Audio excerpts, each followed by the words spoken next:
Alright, I am Helen Laraya, and this is my Module 2 on moderation and mediation. So start off by talking about moderation. A moderator is a variable that affects the direction and or the strength of the relationship between a predictor and criterion. So this means our moderator is impacting the relationship between our primary predictor x and our outcome of interest y. And we can think of this as an interaction effect. So as you can see in the model I prepared, we have an x, which is predicting y, but we also have a moderator represented by MO, which is impacting that relationship, and which is also impacting y. So to illustrate this, I prepared 3 different moderated models, and I wanted to note that the moderators were binary, as in they were all either zeros or ones. And then they were centered, so the centered predictors x1 and moderator x2s were used in all the following moderated models, and this is in order to diminish collinearity. So for my moderated model 1, I have my regression output here. This gave us parameter estimates for our intercept, our primary predictor x1, our moderator x2, and the interaction effect between x1 and x2, which is represented by that x1 colon x2. And of course, each parameter estimate has a standard error and t-value associated with it, which is used to calculate the p-value. So our intercept is statistically significant with a very small p-value, as is our primary predictor. This means with the small p-value that we can run a hypothesis test, stating that there would be a very minuscule chance that we would observe this data given a null hypothesis that in this case the primary predictor does not impact y or predict y. And that was the same for the moderator, was also found to be statistically significant, and there was also a statistically significant interaction effect between the x1 and x2. And according to our R-squared, about 90% of the variance in y is being explained by this particular moderated model. And so I also prepared a graph for each of the models, and the 2 lines are representing the moderator at value 0 and at value 1. And so we can convert these regression output into a truth table. Since the b naught is significant, the intercept is not equal to 0 in our graph, which you can see holds true.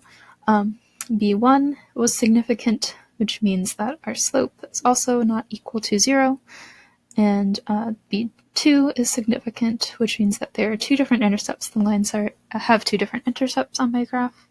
And b3, the slopes of these 2 lines are different, and since that is significant, that is true on my graph. As you can see, matches up with the truth table. It is everything that I would expect it to be. And moving on to moderated model 2, once again we have the regression output. This time the intercept is significant. However, the primary predictor x1 was not found to be significant. The moderator was found to be a significant predictor of y. However, the primary predictor and moderator did not appear to have the significant interaction effect on y. And the R-squared in this model has dropped down to 54% of the variance being explained. And once again, to convert this into a truth table, we have b naught being significant, so our lines do not have an intercept at 0. b1 is, in this case, it's not significant, so the slope of our first line is going to be equal to 0. b2 was significant, so there are 2 different intercepts for our 2 different lines, and b3 is not significant, so we do not have 2 different slopes. So with this kind of truth table, we would expect to see 2 parallel lines, and that is what I got in my graph. And finally, moderated model 3, with the regression output again. This time we have a significant interceptor b naught. We have a non-significant primary predictor x1, a significant moderator x2, and a non-significant interaction between the primary predictor and the moderator, or a significant, interaction this time, as opposed to the previous model where it was not significant. And this time the adjusted R-squared is explaining about 70% of the variances being explained by this model in y. And again, converting into a truth table, the interceptor B naught is significant, which means our intercept is not going to be equal to 0. B1 this time is non-significant, so the slope is going to be equal to 0 for our first line, which you can see is the red line there. It is not quite 0, but as close as I could get it to be 0. B2 was significant, so we have two different intercepts, and B3 was significant, the interaction effect was significant, so the slopes are two different slopes. And again, that matches up with the graph that I produced. And I also ran regression diagnostics on these models. There's found to be no multicollinearity. The variance and inflation factors were close to 1, which is good. There's homoscedastic. The residuals were independent and normally distributed, and there did not appear to be any kind of significant outliers. So these do appear to be the best linear unbiased estimates for y. Moving on to mediation. A mediator is a variable that accounts for the relationship between the predictor and the criterion. So in this case, the mediator is actually causally linked to the primary predictor in kind of a domino effect of x causing the mediator, which is causing y. In complete mediation, x no longer affects y in any significant way after the mediator has been accounted for.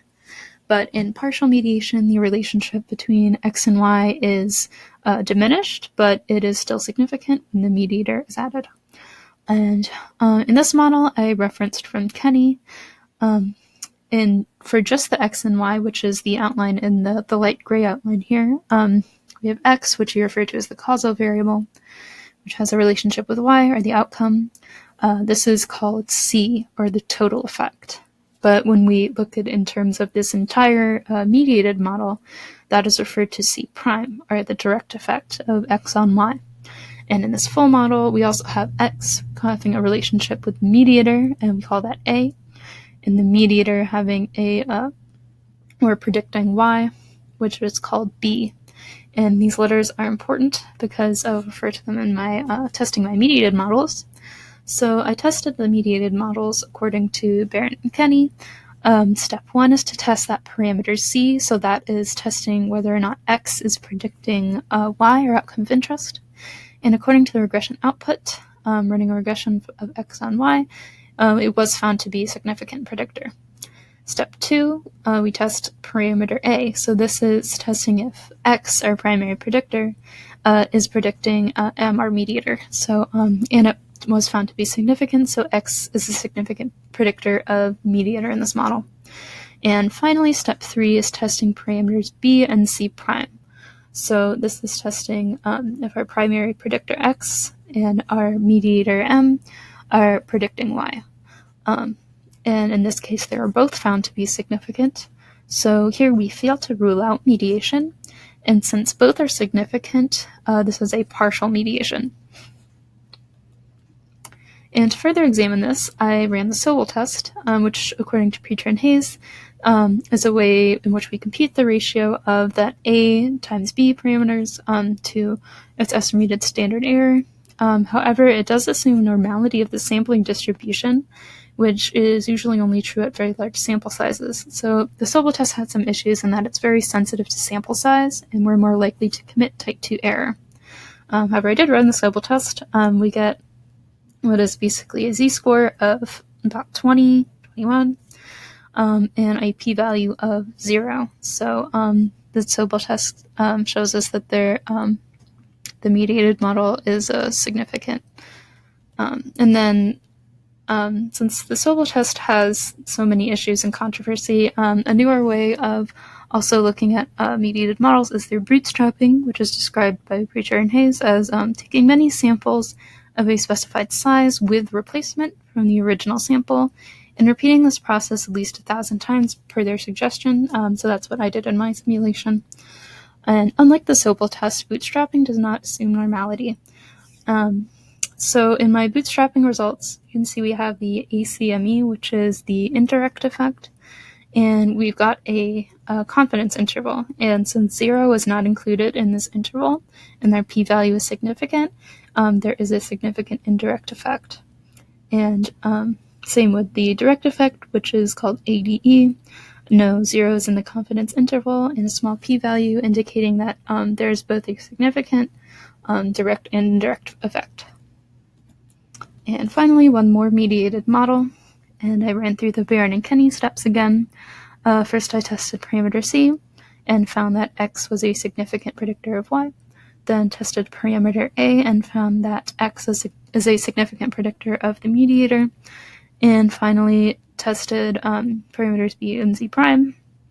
And C prime found that X was significantly predicting Y in the mediated model. However, the mediator was not significantly predicting Y. So in this case, we have ruled out mediation.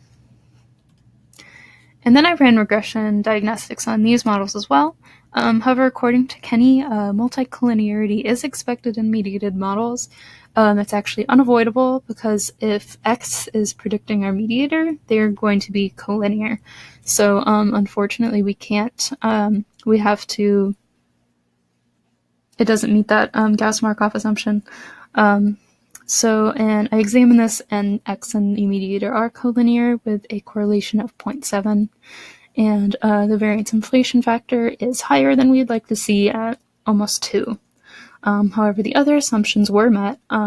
The data appear to be homoscedastic, the residuals are independent and normally distributed, and there were no significant outliers. So I would say that these are the best linear unbiased estimates, given that we expect to see multicollinearity in mediated models. And so that's it for my module 2. Thank you.